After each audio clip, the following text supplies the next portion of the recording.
Bapak Ibu saudara-saudara yang terkasih dalam Kristus, setiap hari kita mendengarkan apa yang disebut kerendahan hati, tetapi juga kesombongan. Banyak orang sombong sekarang. Dulu kenal, sekarang pura-pura tidak kenal. Disapa, diam saja. Paling-paling menyapa ya. Dulu, wah, hidupnya miskin. Sekarang kaya raya. Makan, minum di tempat-tempat terhormat.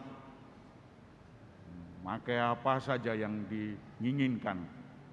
Bapak Ibu, saudara-saudara yang terkasih, kesombongan, apakah ini menjadi cita-cita kita? Tidak sama sekali. Kita harus rendah hati.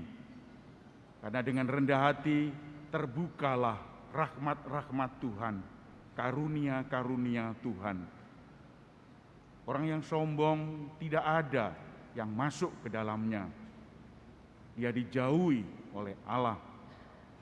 Oleh karena itu Bapak Ibu, kita harus rendah hati. Sekuat tenaga kita rendah hati, tidak menyombongkan diri seperti masyarakat yang lain. Satu beli ini, lainnya beli yang lebih hebat. Satu bisa ini, yang lain lebih hebat lagi.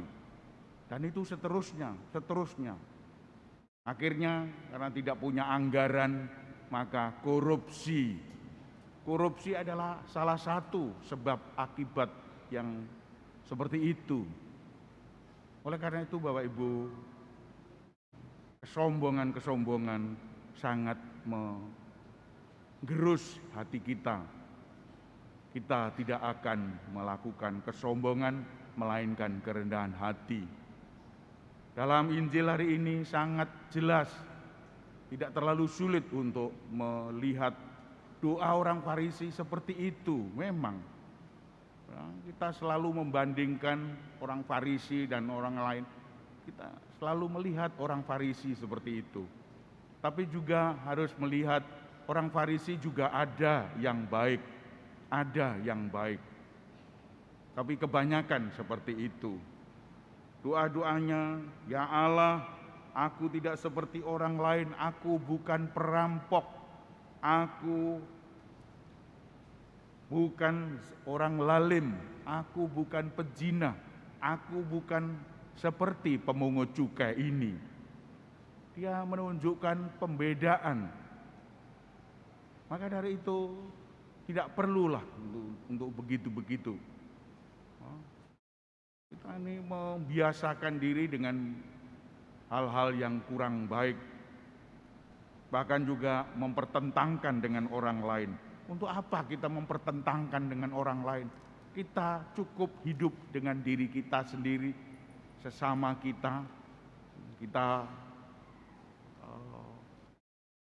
sana kemari, ajur ajer, mancolo putro, mancolo putri, kesana kemari, siap untuk melakukan sesuatu. Tidak menunjukkan hal-hal yang sombong. 2 kali seminggu aku berpuasa, aku memberi 1/10. Nah, ini persepuluhan ini. Aku menyumbangkan ini, aku memberi masjid ini, memberi gereja ini, menyumbang ke sana kemari. Untuk apa? Bapak Ibu, saudara-saudara yang terkasih, kerendahan hati sungguh ditunjukkan di dalam hidup kita. Kita harus rendah hati.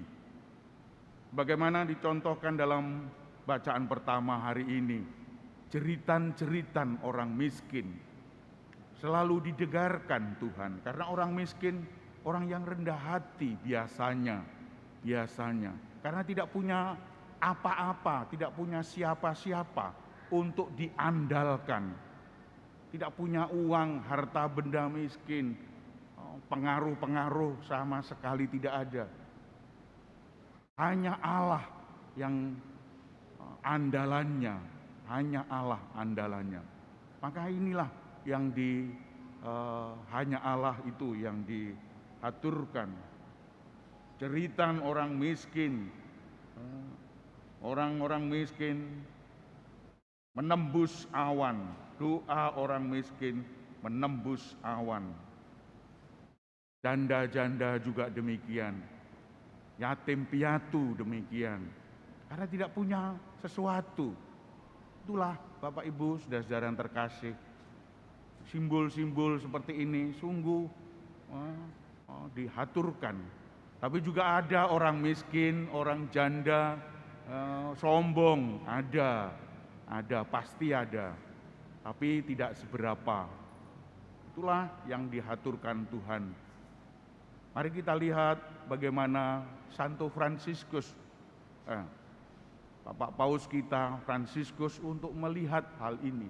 Diharapkan umat Katolik, umat Kristen agar rendah hati. Karena banyak hal-hal yang di luar kita sungguh sombong. Kalau kita melihat menuruti tetangga-tetangga kita tidak hidup. Tetangga beli ini, ingin beli itu. Tetangga beli ini, ingin lagi. Tetangga beli, ingin lagi. Uang dari mana? Uang dari mana itu?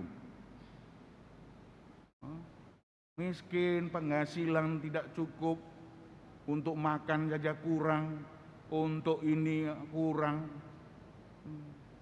apalagi untuk bersaing. Tidak perlu bersaing. Hiduplah dengan cukup.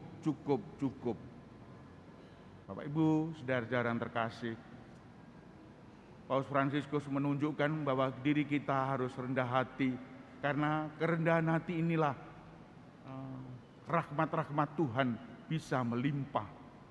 Justru dengan kerendahan hati kita bisa melambung tinggi. Paulus kata umat kepada Timotius tadi, saya sudah menjalankan kerendahan hati ini. Saya sudah mencapai garis akhir. Sudah hampir selesai, Paulus. Maka dia menunjukkan itu, garis akhir di situ.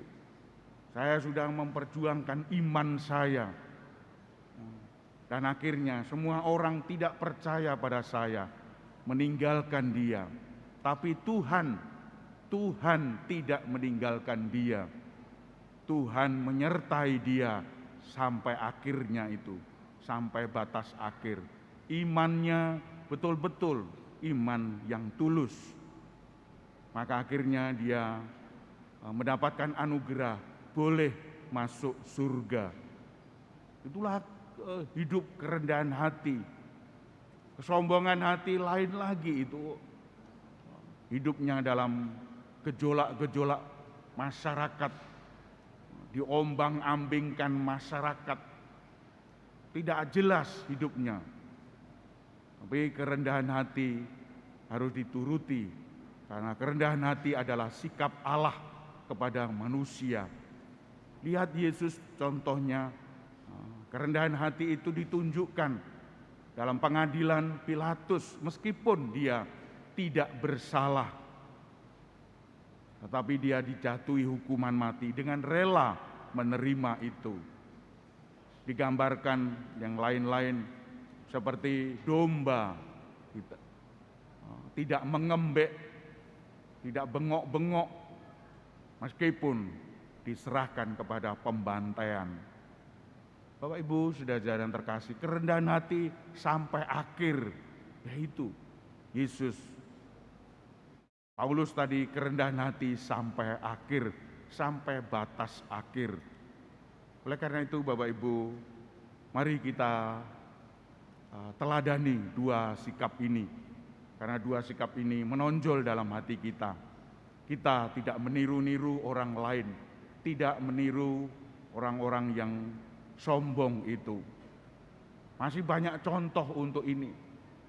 Pak Jokowi misalnya, jelas itu kerendahan hati, kesederhanaannya, tidak memuji dia, tetapi kenyataannya seperti itu. Pak Jokowi, presiden kita, harus kita akui dengan bangga, kita punya presiden seperti itu. Berbeda kalau orang-orang yang lain yang sombong-sombong itu, luar biasa nanti. Memang kelihatannya Indonesia melambung tinggi, tetapi ambruk seketika. Ambruk seketika. Tapi kita lihat bagaimana sepak terjang orang-orang yang rendah hati ini. Lambat laun mereka akan mengalami hal yang sama. Bapak Ibu, saudara-saudara yang terkasih, marilah kita hening sejenak, kita mohon kekuatan kepada Tuhan agar mengaruniakan kita, Tuhan mengaruniakan kita kerendahan hati, bukan kesombongan hati, melainkan kita harus ajur-ajer, mancolo putro, mancolo putri, merambah ke semua orang. Kita tidak hanya melihat keluarga kita saja, melainkan pergilah keluar untuk menyapa orang-orang yang lain. Disinilah letak kerendahan hati kita terhadap sesama kita. Tuhan memberkati kita. Amin.